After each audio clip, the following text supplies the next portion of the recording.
사울을 집요하게 죽이려 했던 이 유대인들은 헬라파 유대인이었습니다.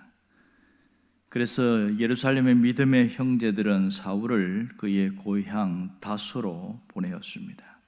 이 헬라파 유대인들이 얼마나 집요했는지는 우리는 성경을 통해서 많이 볼 수 있습니다.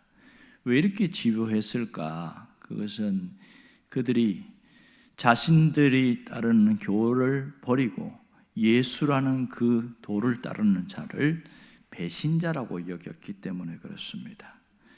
그래서 사울은 할 수 없이 예루살렘을 떠날 수밖에 없던 것이죠. 문제는 예루살렘에 남아있는 그 예루살렘 교회에 있는 성도들입니다. 거기에는 히브리파 유대인도 있고 헬라파 유대인도 있었는데, 그러면 다 전통상 모두가 유대인들인데 왜 유독 헬라파 유대인들에게만 이렇게 핍박을 하는 것인가? 그런 상당히 의문점이 많습니다. 그러면 대핍박 때에 헬라파 유대인들은 다 떠났을까? 아니면 남은 사람도 있을까? 그런 의문점이 있지요. 우리가 알듯이 사도행전 6장에 보면 구제하는 일을 위하여 헬라파 유대인들 7집사를 선택했습니다. 그들은 어디로 갔을까? 상당히 의문점이 많습니다. 물론 한 사람은 순교했지요. 스데반은 순교하고 빌립은 사마리아 전도를 나갔다가 가이사랴에 정착을 했고, 나머지 5명은 어떻게 됐을까요? 그 중에 혹시 남아있는 사람이 있다면 누가 있었을까? 만일 거기에 남아있다면 예루살렘에 있는 헬라파 유대인들로부터 얼마나 많은 핍박과 갈등과 힘든 것이 있었을까? 그런 것이 충분히 짐작이 됩니다. 자, 그 다음에 이어지는 얘기가 보면 31절에 보면 그리하여 이렇게 말합니다. 그리하여 오늘 무슨 일이 일어나고 있습니까? 온 유대와 갈릴리와 사마리아에서 교회가 부흥하는 일이 일어났다, 이런 얘기를 하고 있거든요. 그런데 가만히 보면 이 그리하여라는 접속사가 이해가 되지 않습니다. 왜냐하면 그리하여 말은 앞에 안 좋은 일이 있었어요. 그리하여 더 나빠졌더라, 이러면 충분히 이해되는데 앞에 마이너스가 있는데 뒤에 플러스가 있다. 이것은 문법적으로 논리적으로 맞지가 않습니다. 지금 이 헬라파 유대인들의 핍박에 의해서 할 수 없이 사울을 다소로 보냈습니다. 이런 것은 마이너스란 말이에요. 아주 안 좋은데 그리하여 이 교회들이 부흥했다. 이게 무슨 말인가? 오히려 큰 타격을 입고 교회들이 위축되었다, 이렇게 말해야 문법적으로 맞거든요. 교회들이, 성도들의 신앙이 흐지부지 되었더라, 뭐 이러면 충분히 이해가 되죠. 근데 세상에 이런 접속사는 없어요. 그리하여 잘 되었더라, 이게 뭐가 만나는 거예요? 그런데 성경은 그리하여 잘 되었다, 예상과 정반대의 어떤 방향으로 흘러갔다, 이렇게 얘기를 하고 있단 말입니다. 어떻게 이게 가능했을까? 이렇게 이 문제들이 생기는데 이런 좋은 일이 생길 수가 있나 하는 거예요.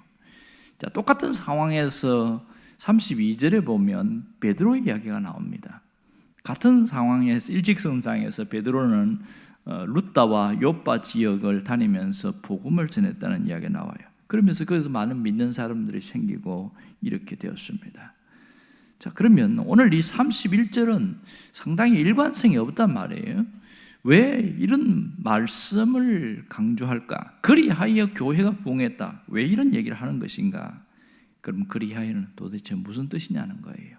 그것은 그러니까 교회가 부흥했다, 그러니까라고 표현하는 것이 훨씬 맞는 얘기겠죠. 이런 어려움이 있었지만 그럼에도 불구하고 교회들이 세워졌다, 이렇게 말하는 것이 맞습니다. 그래서 상황이 안 좋아졌지만 여기서 누가 일한다는 거예요? 하나님이 일하셨다, 이렇게 말씀할 수 있죠. 상황은 나빠졌지만 하나님이 교회를 더 단단히 세워나가셨다, 이렇게 표현할 수 있습니다. 자, 우리가 여기에서 그리하여라는 이 단어에서 뭘 봐야 됩니까? 눈에 보이지 않는 하나님을 볼 수 있어야 됩니다. 위에 계신 하나님을 볼 수 있어야 한단 말입니다. 오늘 이 말씀을 통해서 우리가 깨달아야 될 것이 있는데, 그것은 참된 그리스도인이 되기 위해서는 눈에 보이는 것이 전부라고 생각하지 말고 보이지 않는 하나님을 생각하고 살아야 한다. 그 얘기를 하고 있는 것이죠. 여러분, 눈에 보이지 않는 하나님은 확실하게 움직이고 이 역사를 주관하고 계십니다. 세계 역사뿐만 아니라 개인 역사도 주님이 주관하고 계신다는 것은 사실입니다. 그러므로 보이는 것을 뛰어넘어서 역사하시는 주님의 섭리를 볼 수 있다면 우리는 어떤 삶이라도 흔들리지거나 불안해하지 않습니다. 우리 삶에도 그리하여가 있다는 거예요. 그럼에도 불구하고 이런 역사가 나타난다는 겁니다. 환경은 나쁘고 상황은 안 좋은데 그럼에도 불구하고 갑자기 형편이 좋아졌더라. 뭐가 그렇게 만들었냐는 거예요. 자기도 몰라요. 누가 만들었습니까? 하나님이 하셨다. 이것이 오늘 성경의 역사고 우리 개인의 역사입니다. 이 상황에 핍박이 더 가해지고 그래서 교회가 어려움을 처하는데 그런데도 불구하고 유대와 갈릴리와 사마리와 이방에까지 이렇게 복음이 전파됐다는 거예요. 베드로가 이방에까지 복음 전하는 거 보면 기가 막힌 사건 아닙니까? 자, 여기서 우리가 하나님이 어떤 분인지를 볼 수 있어야 됩니다. 하나님은 어떤 분이십니까? 현실 너머에서 역사하시는 분이시다. 그것이 비단 예루살렘 교회만 그랬을까요? 우리도 마찬가지죠. 현실 너머에서 역사하시는 하나님을 볼 수 있어야 됩니다. 이것은 믿음의 눈으로 보려고 하면 보입니다. 그러므로 믿음으로 보려고 하면 그 역사하신 보입니다. 그걸 보는 사람은요, 똑같은 어려운 상황 속에서도 견뎌냅니다. 아무리 힘들고 어려움 속에서도 현실 너머에서 역사하시는 하나님을 보는 눈이 열리면요, 넉넉히 이깁니다.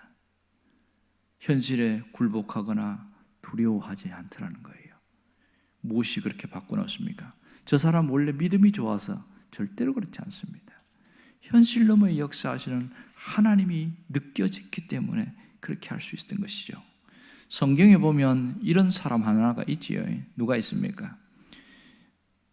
구약에 보면 노아라는 사람이 그런 사람이었습니다.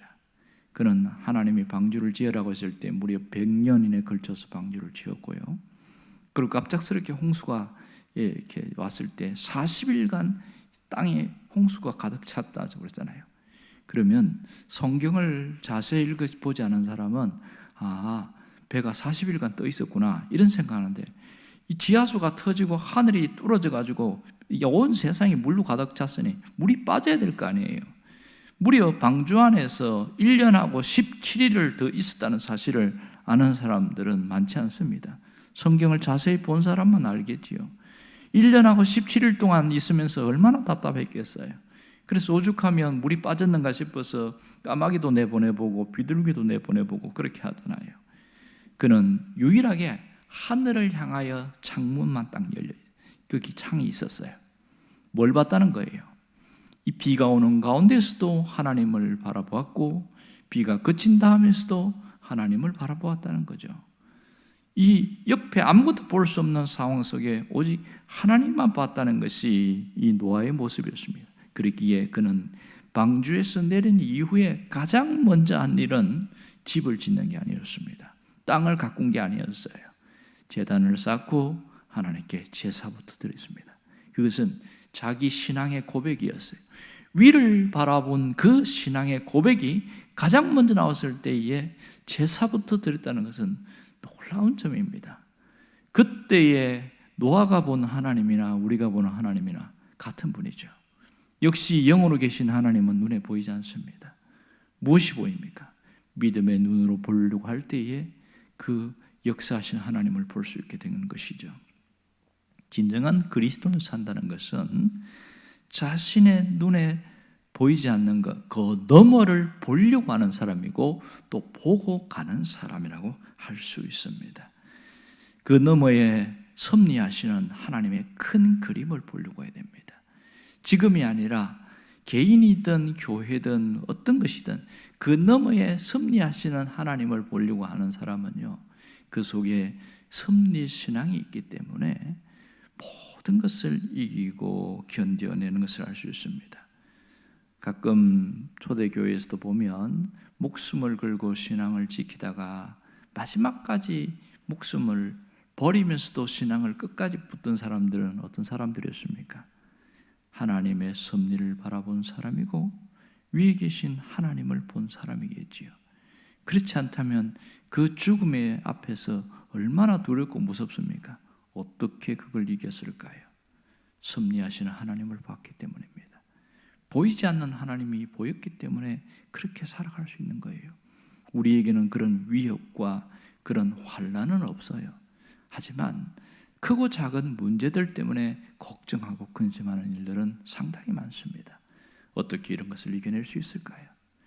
초대교회 성도들이 그랬던 것처럼, 노아가 그랬던 것처럼 보이지 않는 그 하나님, 위에 계신 하나님을 바라보고 오늘을 살아가는 겁니다.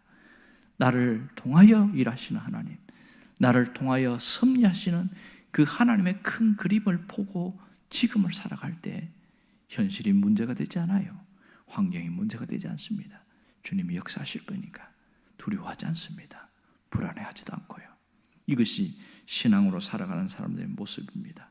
그러므로 하나님의 큰 그림, 그 섭리의 그림을 보는 사람은 오늘을 이기며 삽니다. 언제나 우리에게는 뭐가 있어요? 그리하여가 있다는 거예요. 그럼에도 불구하고의 삶이 펼쳐지는 걸 알기 때문에 현재 일에, 지금 주어진 일에 묵묵히 감당하며 감사하며 나아가게 되는 것이죠. 매일매일 기도하는 것이 때로는 귀찮고 때로는 불편하게 여겨지고 그럴 때가 많아요. 왜? 아무 일도 일어나지 않으니까. 많이 기도해도 기도 안 해도 똑같아 보여요. 현실은 그렇습니다. 그렇지만 영적 세계에서는 확연하게 다릅니다. 지금 눈앞에 펼쳐진 것이 아무것도 없어 보이지만 똑같이 살아가는 상황인데 어느 날 갑자기 달라져 있어요. 누가 그렇게 만들었습니까? 기도한 그 사람 있기 때문에 가능한 일입니다. 갑자기 저절로 우연히 되는 일은 없어요. 하나님의 역사가 있는데 누구를 통해서 일하시냐? 기도하는 그 사람을 통하여 일하시다는 겁니다. 오늘 그 큰 하나님의 섭리의 그림 안에 내가 여기 있습니다. 그러므로 내가 하는 신앙적인 모습과 신앙의 모든 행위는 하나님 앞에 기록되어지고 기억된다는 사실을 잊지 않기를 원합니다. 오늘 우리의 삶에도 그리하여가 있다는 것을 잊지 않고 늘 내가 감당해야 될 것 묵묵히 감당하며 오늘을 살아갈 수 있기를 주의 이름으로 축원합니다. 기도하겠습니다.